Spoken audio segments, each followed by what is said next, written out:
አደርክ? እግዚአብሔር ይመስገን። አይ ምን መሰለህ እኮ የተፈጠረው ከሌሊቱ 6 ሰዓት ገደማ ታላቅ ወንድሜን የገደፈው ካሴም ቤት ነው በድሮን የመጡ። ቤቱ ወዲያውኑ ነው በሳት የተያዘው። ባለፈው የቤተሰቡን ከመቶ በላይ የቀንድ ከብት ወደ መኮድ ሲያግዙ በታምር የተረፉ ምናልባትም ለአንዳንድ እንገዛ ተብሎ ለሌላ ቤተሰብ በውሰት የተሰጡና አሁን ተመልሰው መጣው ቤታቸው ያሉ እንስሳትን እህሉን ወዲያውኑ ነው ማውደም የጀመረው።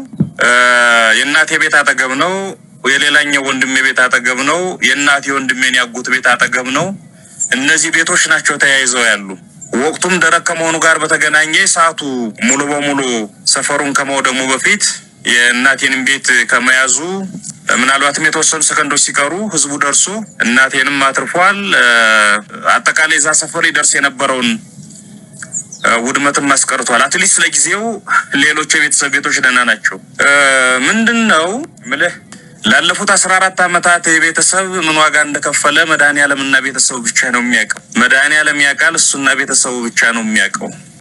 ትናንት ሌሊት የሆነው ነገር ግን የተለየ ነገር አይደለም። በእያንዳንዱ ቀን በእያንዳንዱ አማራ ሰፈርና በእያንዳንዱ አማራ ቤት የተደረገ ያለ እልቂትና ፍጅት ነው የተፈጸመው። ምንም የተለየ ነገር አይደለም የተፈጠረው።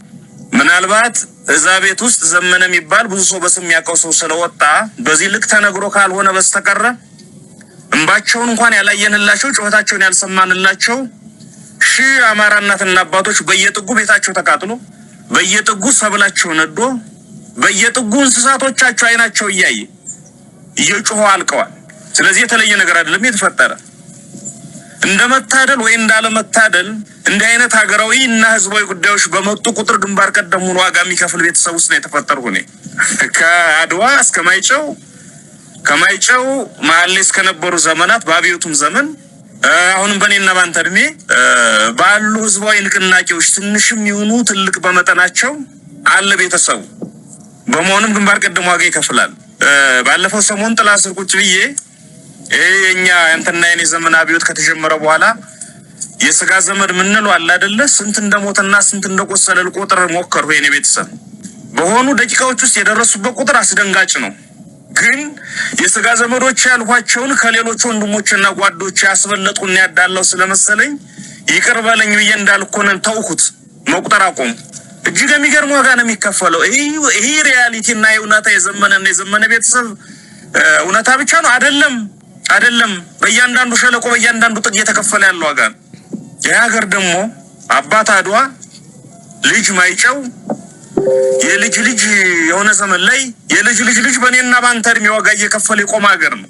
እንደ ሀገር ካሰም እንደ ማህበረሰብ ደግሞ የሀገር ዳር ድንበር ስንጠብቅ የሀገር ክብር ስንጠብቅ በየአቅጣጫው ስንዘምት ስንሞት ደማችን ሲፈስ ነው እዚህ የደረስነው።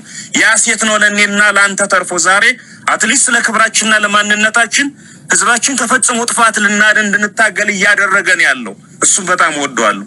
ስለዚህ ምንድነው የሚጠበቀው? መግጠም። ምንድነው የሚያስፈልገው? መግጠም። ብቸኛው መፍትሄ ምንድነው? ጥርስን ነክሶ መግጠም፣ መጨከን። 4 ነጥብ